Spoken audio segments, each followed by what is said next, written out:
So Les Miles is suing LSU, and when you see that headline, it's going to get a lot of attention. He is suing LSU because he says it is the games they agreed to vacate as part of NCAA sanctions that are keeping him out of the College Football Hall of Fame. Okay, so many things to look at. So his career winning percentage was .665, but when they vacated all the wins from LSU from 2015 to 2012 to 2015, the overall winning percentage dropped to .597. As a result, you've got to have a 60% career winning percentage. That's right. He's 59 points, 4/10 short. The obvious question here is if his winning percentage was still .665, if he had won 67% of his games, is he a Hall of Famer? Yes. I don't think he is. I think if you look at some of the guys in there, he is. Well, maybe, but to me, Les Miles, Ed Orgeron won a national championship there. That was a much better team than Les Miles. Well, the 2011 team that didn't close the deal was a really, really one of the best teams, regular season teams we've ever seen. Les Miles was a really good coach. I just don't consider him a Hall of Fame coach. You look back at his Oak State days, he did a less than Mike Gundy job there. Right. Did nothing at Kansas. Oh, he was terrible. That's actually what's keeping him out of the Hall of Fame is the fact that he agreed to coach at Kansas. They were horrific in his time there. I'm going to give you the coaches that are in here. And by the way, I don't know what the end game here. I don't know if Les Miles just wanted his name to be mentioned on a Monday morning. Yeah.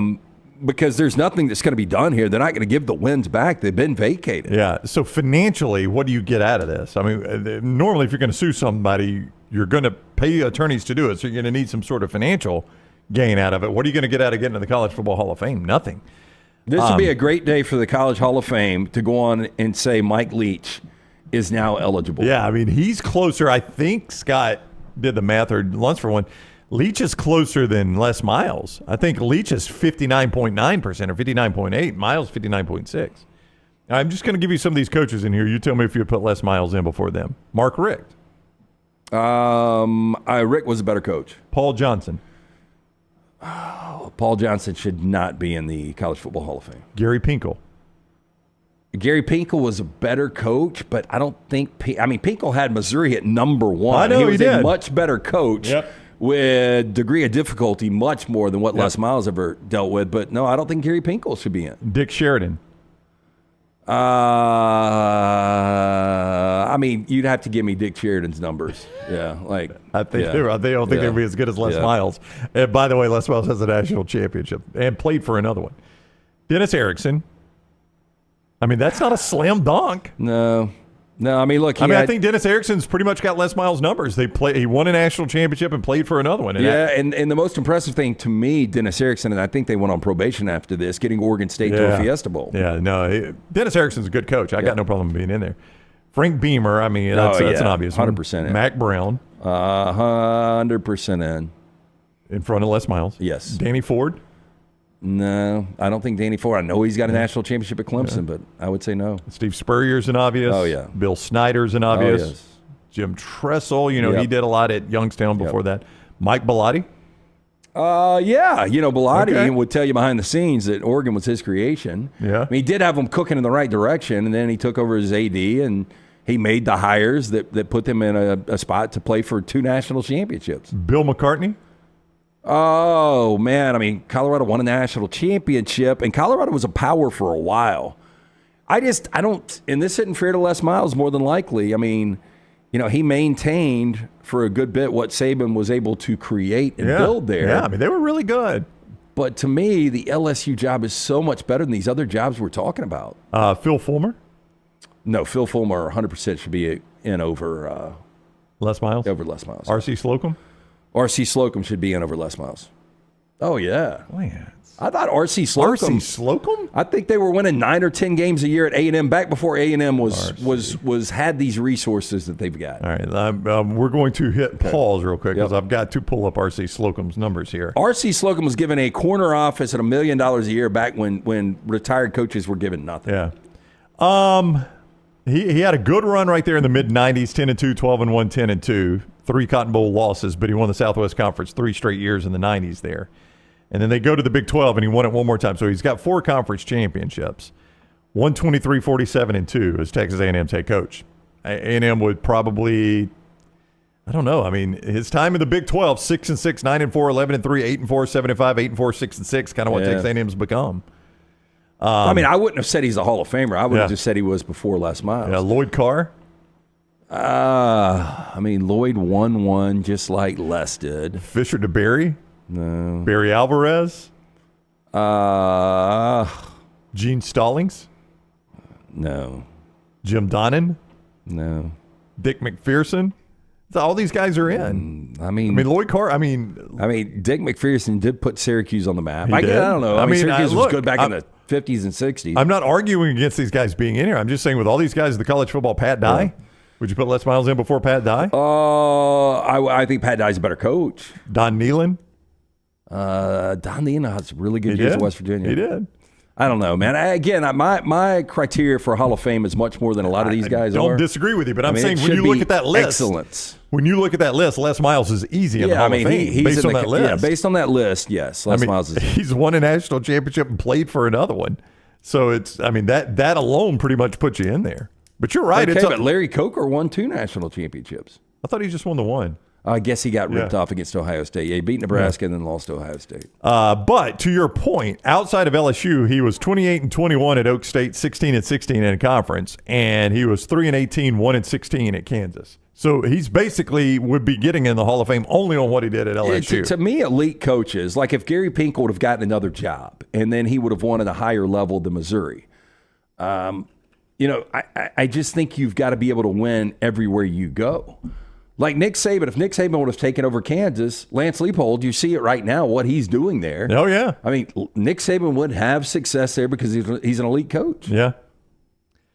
I don't know. I just know this. The whole thing, though, is just a weird lawsuit because, again, what are you getting out of it? Okay, you're in the College Football Hall of Fame. Congrats, Les. You get to put that on a resume, your tombstone, your Twitter handle, whatever you want to do. Now it's tainted because, hey, you sued to get in. Yeah. Not that they're going to give the vacated wins back. Monetarily, you're right. There's nothing he can get from this. Yeah. This is just, I don't know. It's a weird story. And I don't know. It doesn't make any sense to me. Of course, I think this kind of shows you how I heard a lot of stories from Les Miles in the fallout behind the scenes at LSU. And there is obviously no love loss. And you wonder if this is just Les's way at taking one final shot at LSU. I don't think LSU really cares. Okay, sue us because, what you did was deemed, ineligible. And the wins had to be vacated. Yeah. I think vacated wins are stupid. So stupid. I think it's the dumbest thing in the world that they vacate wins because they used to be forfeits. Now they don't even forfeit, you just vacated. So the other team doesn't get the win. They just don't get a loss. It's just dumb stuff. Yeah, to me, it's more of a non-story because you make a good point going through that list of coaches because there's a lot there that I don't think are deserving. Yep. But he's right there in the mix with those guys. So if you're Les Miles, if you really believe, hey, I should have been in the Hall of Fame and the only reason I'm not, I can understand you being upset, but there's no way you're getting these wins back. I don't know if this is exactly what he means in the mybookie.ag chat room, but he brings this point up, and I actually think this will happen one day. He says all vacated wins should be restored. It is my belief that your major schools are going to pull away from the NCAA one day. And I think when they do that, they'll all be like, we're arrogant, we're ego-driven, we want as many wins as we can get. Yep. All that's off the books now, and all those will be restored. So in a weird way, those might actually come back to Les Miles one day, and he would be eligible for the Hall of Fame then without the lawsuit. And I actually think that's going to happen in pretty near future. Well, yeah, I wouldn't be surprised if that happens. And if that does happen, then there's a good chance. Of course, I'm sure the Hall of Fame's probably not happy that they're getting sued, right? Or that LSU's getting sued.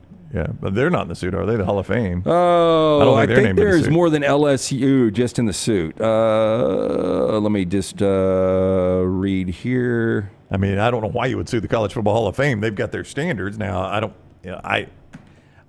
don't know how they just maybe it is just 60% of wins. Yeah, because LSU was the ones that vacated the wins.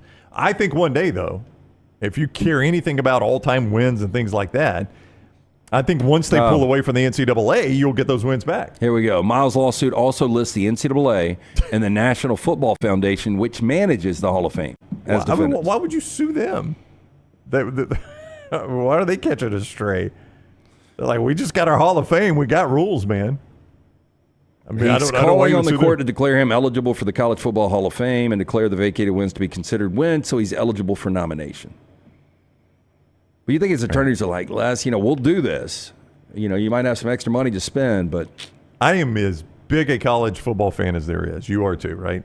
I mean, I go to my basement at 11 o'clock Saturday morning, and I don't leave until, God rest his soul, Pac-12 after dark is over. I do not care who's in the College Football Hall of Fame. I don't either, no. I mean, it's a very nice venue. We did our show. We've done our show from there multiple times. And I encourage people to go. It's a really cool venue. It's really cool. I really don't care who's in there, though. No, I think it's neat when you have people that are up, annually. Like, what did that come out? Like 3-4 weeks ago? 2-3 weeks ago? When we hear that in the summer, I think it's kind of neat to see some of those names again. But then I quit paying attention and I forget who gets elected. And I understand if it's been your career, you want the recognition you deserve. And the criteria, like you've got to be an All-American at your position. There's some great quarterbacks that were never first-team All-Americans. That will never be in the College Football Hall of Fame, and they were phenomenal. Like Stetson Bennett, I think, is one of them. Like, is Stetson Bennett a College Football Hall of Famer to you? Should be, yeah. Well, he won't be. I know. Because he doesn't meet the criteria. And I get it. I mean, look, I understand they got to narrow it down. You've got a lot of players in college football. It's not the NFL. Yeah, I think Vince Young is not a – because Matt Leinart was the first teamer that year. That's right.